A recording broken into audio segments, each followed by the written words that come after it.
Hello from Lima, Peru, where the APEC meeting is just getting underway over the next 7 days. And it's APEC, since its real inception in the late 1980s, the stated goal of this leaders' meeting and the organization as a whole has been free trade throughout the Pacific region, a region which currently represents more than 60% of the total GDP globally.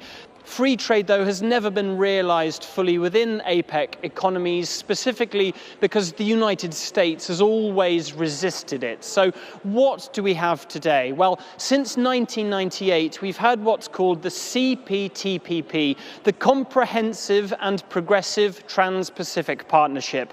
So that is one major free trade agreement which exists in this area, but lacking a broader APEC Pacific free trade deal. How does more fluid trade happen on a bigger scale around the Pacific? Well, it happens piecemeal. So let me give you an example. Mexico, for example, is part of the CPTPP. So it has trade directly with Australia and reduced tariffs. But Mexico is also part of the USMCA. So that's the updated NAFTA. It has North American free trade with the United States and Canada. And it's also part of the Pacific Alliance with Colombia, Peru, and Chile.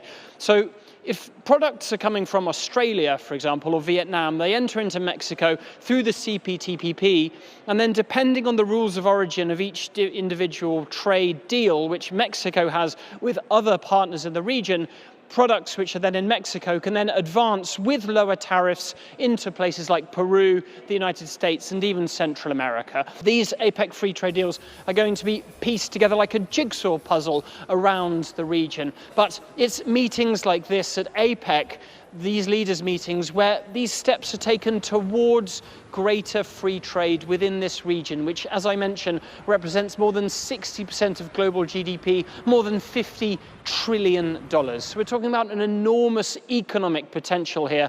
And one particular piece of infrastructure, which is currently being inaugurated this week by President Xi Jinping, is going to be the Chiang Kai port, a piece of Belt and Road infrastructure, $3.5 billion of investment in a smart port, which is going to be able to receive mega freighters, boats which can carry 18,000 TEU shipping containers and bring them directly into the heart of the South American continent.